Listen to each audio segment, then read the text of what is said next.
I want to thank you all for coming out. I want to start off by telling you that I think it is probably a good idea, and I try to give this advice at most of my talks, it's probably a very good idea when somebody stands in front of you and is proclaimed by virtue of their bio and by virtue of their curriculum vitae, their resume, that part of which is read to you, by way of the nice comments made about them by others, proclaimed to be an expert.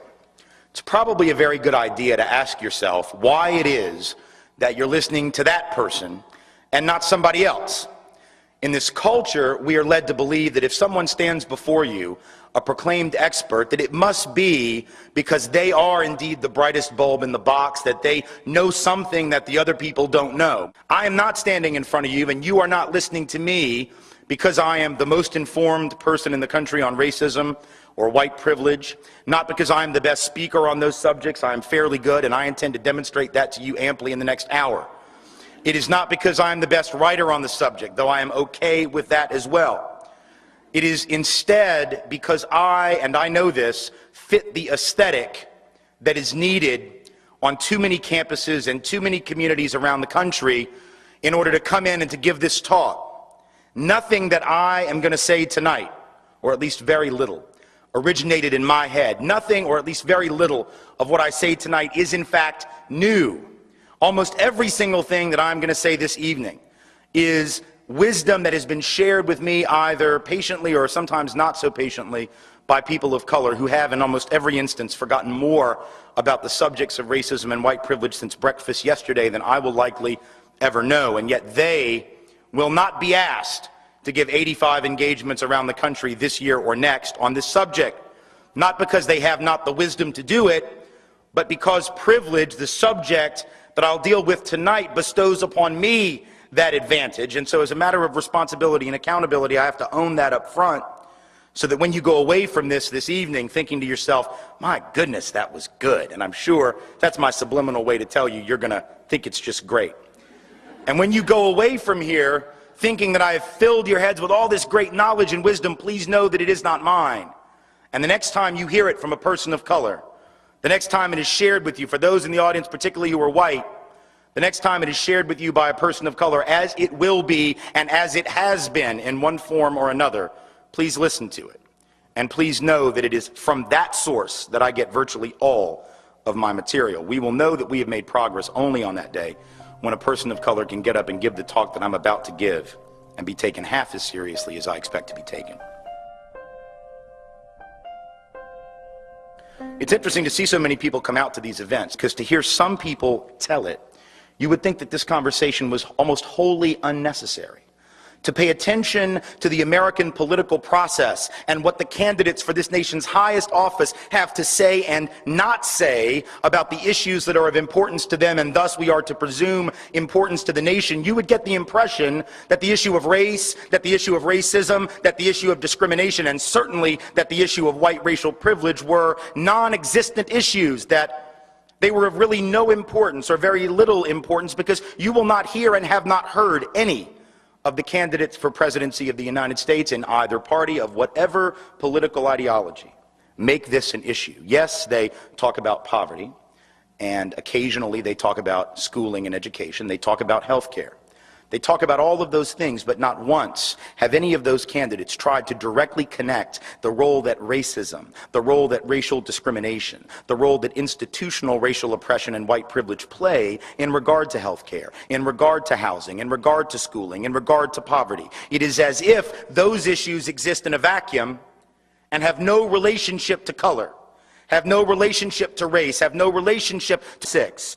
What does it say about our culture and the politicians, the choices we have been given for leader of the so-called free world, that none of these candidates sees fit to mention as they talk about health care, which subject they do talk about with some regularity? What does it say that none of them have seen fit to mention the research that was published in the American Journal of Public Health in 2004, which had looked at 10 years of excess mortality data for African Americans from 1991 to 2000, looking at the number of black folks who had died above and beyond the number that would have died but for their blackness, in effect, and the social and economic conditions that ascribe and essentially adhere to blackness in this country.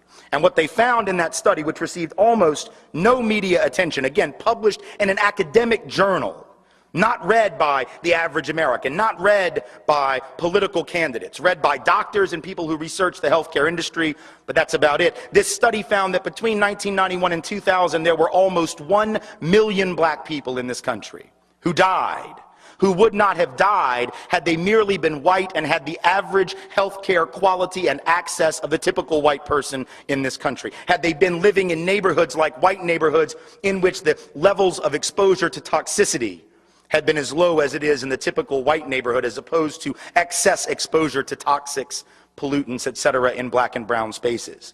Almost 1 million excess dead people, in this case black folks, who wouldn't have died had the system of healthcare access and exposure to toxics been equal between white folks and black folks. How is 1 million dead black people not news?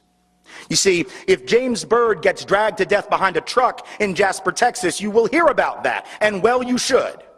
If one individual is the victim of a vicious hate crime, you will hear about that, and well, you should. But if nearly 1 million people die, not because of bigotry, not because of hatred, not because of some white supremacist organization, but because of systemic and institutionalized injustice, you will not hear anything. How is it not news, and why are no candidates mentioning that according to the Department of Justice, in a study released in 2004, black and Latino males are 3 times more likely than white males to have their cars stopped and searched for drugs, even though white males are 4.5 times more likely to actually have drugs on us on the occasion when we are stopped. Now think about that. Because that suggests that racial profiling is not just racist. We know that. That is redundant. But it's also pretty stupid-ass law enforcement. Or is it? Because I guess it's only stupid if you think the purpose of the war on drugs is actually to get drugs off the street. Because if that were the purpose, putting aside whether or not we ought to deal with a medical and a health problem known as drug addiction with war metaphors in the first place, different lecture for a different night. Even if we assume that that is a good policy, let us be clear that that is not what we're fighting. We're not fighting a war on drugs, because the first rule of any war is to go where the enemy is. And if the white folks are the ones with the drugs in the car, and the black and brown folks are the ones getting stopped, the people fighting this war are either supremely stupid or just have, really bad short-term memory. Like they keep forgetting, oh damn, I pulled over another guy named Martinez. I keep forgetting it's white people, damn it, I got to write a note and put it on the dashboard. I don't know what's wrong with me.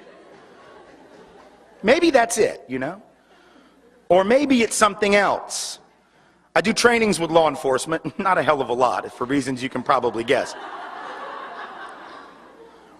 And I ask law enforcement officers, what's the first thing you think when you see a young black or Latino male driving a nice car in your neighborhood? And they all, without fail and without exception, will say drug dealer.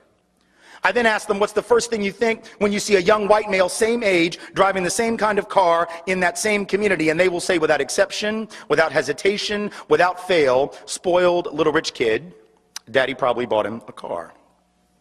Keep in mind, we have been together for about 90 seconds of the workshop at this point. We have 2 hours left, and they have just outed themselves as racist, because what they have said is that they are making snap judgments on the basis of only color that work to the detriment of people of color, the benefit of white people. We still got 2 hours to go, so it's going to be fun from that point forward.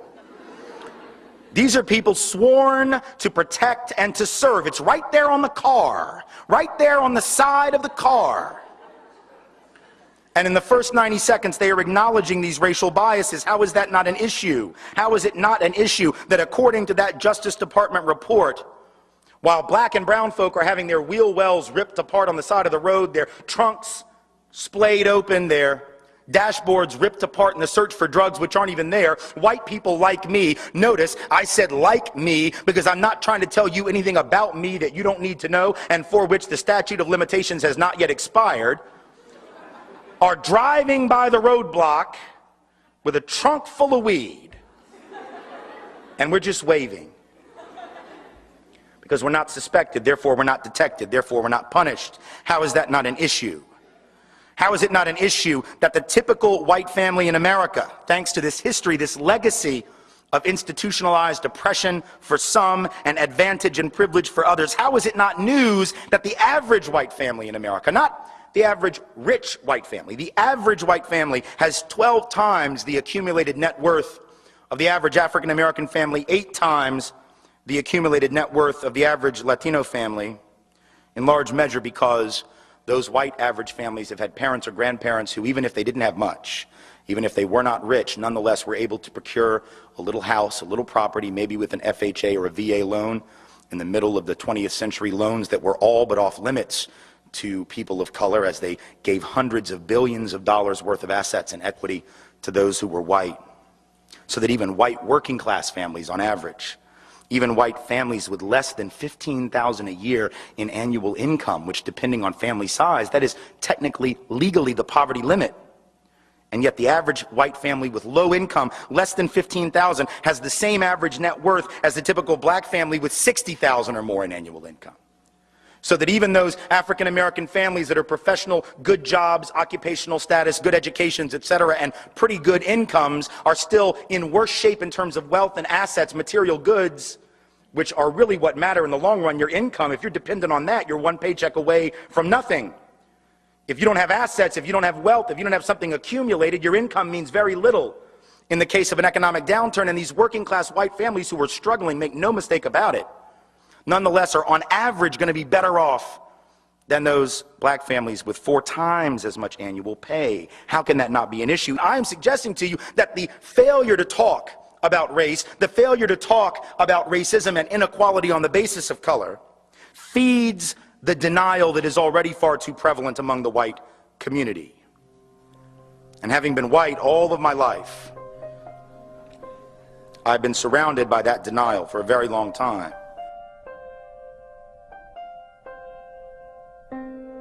A few years back, white Americans were asked whether or not we believed that racial discrimination was still a significant national problem for people of color, or whether it was just a problem, you know, like junk mail, wrong phone number, 2 in the morning, you can't get back to sleep, it's raining and you want to go outside for a jog, you know, a problem, but one you'll get over, you know. Whether it wasn't much of a problem, wasn't a problem at all, we just weren't sure. They also asked black and brown folk this question. Folks of color, it won't surprise you, said, yes, it is a significant problem, actually, and not just because I read about it in a sociology textbook. I actually have lived it and would be more than happy to tell you what kind of problem it's been, but these were pollsters, man, they didn't care about that. They just wanted the yes or no, then they were on to the next house. Then they asked white folks, is it or is it not a significant national problem, racial discrimination for people of color and against people of color, and only 6%, 6 out of 100 said yes, that it was a significant national problem. Just to give you an idea of how bad that is, I would have you compare it to a survey taken a few years earlier where approximately 12% of white Americans said we believed there was a fairly decent chance that Elvis Presley might still be alive.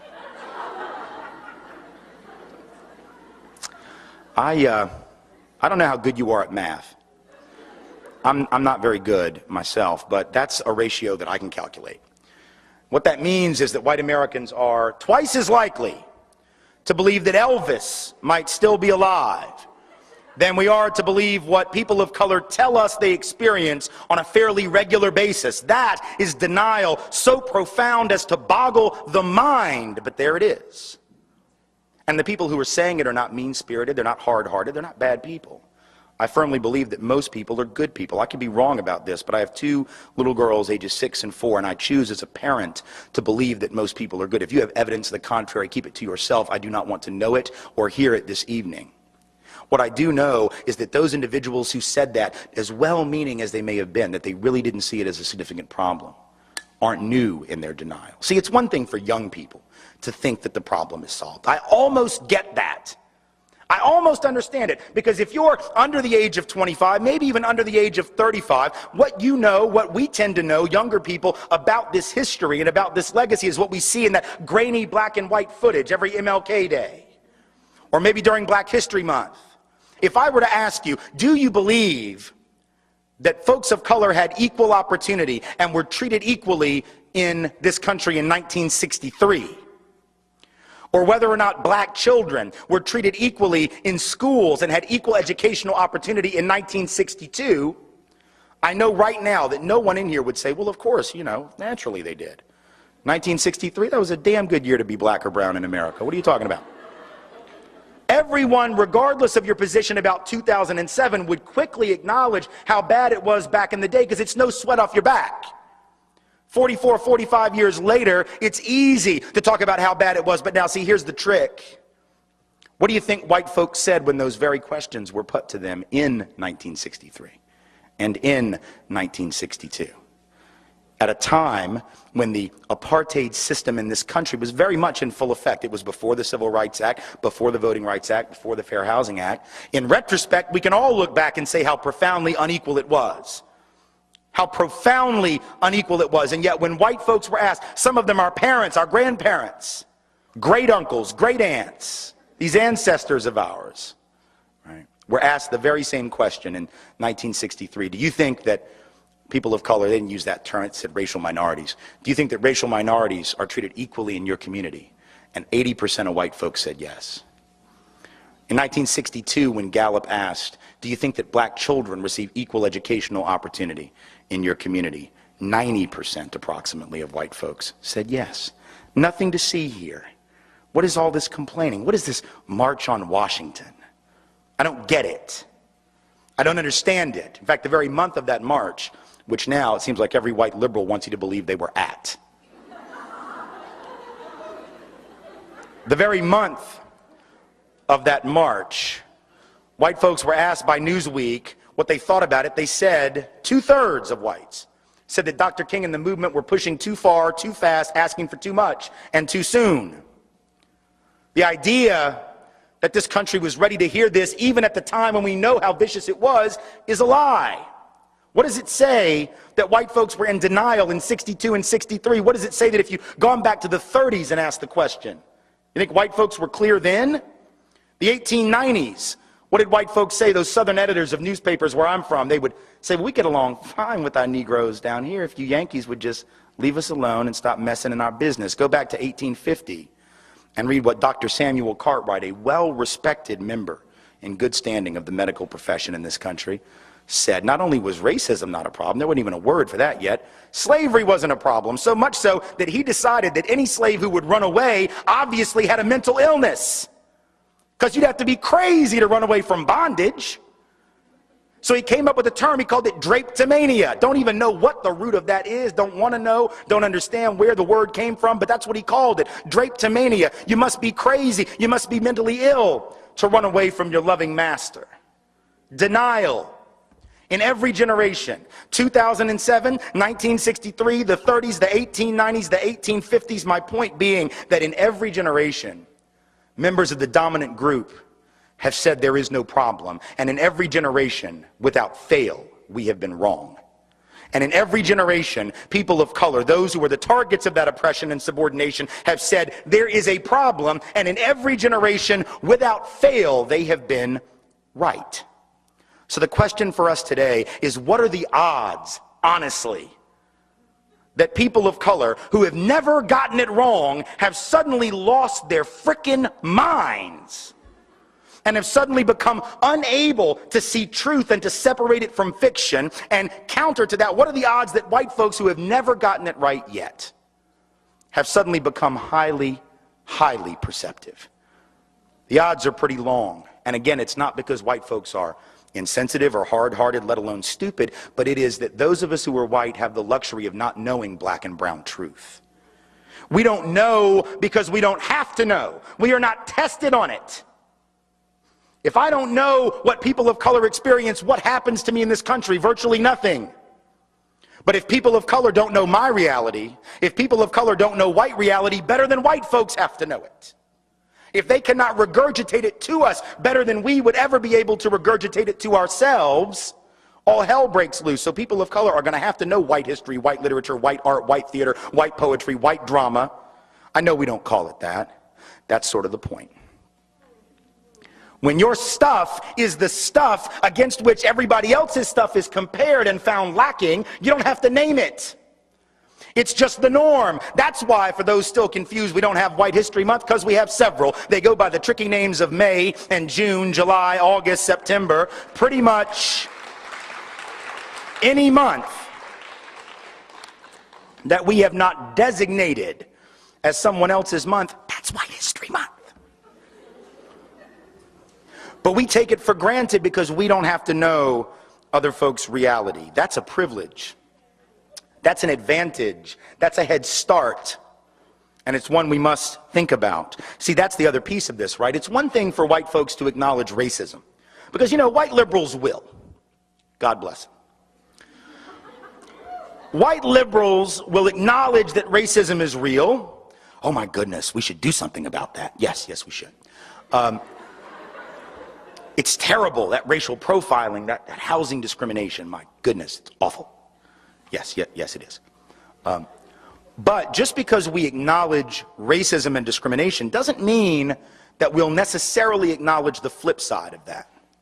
Doesn't mean that we will acknowledge that for everyone who's targeted by that discrimination, which we're willing to admit exists, there is somebody else not being targeted, guess whom, and that those individuals are elevated by definition and receive an advantage, receive a subsidy, receive a privilege in the process. You see, we like to talk about those who are down as if there is no up, right? We like to use language that obscures the interrelationship of down and up. Now, down has no meaning without an up. It is a relative term. But we talk about those at the bottom of the hierarchy, not paying attention to the fact that for anyone who's down, someone is above them, and they're above them because they're down.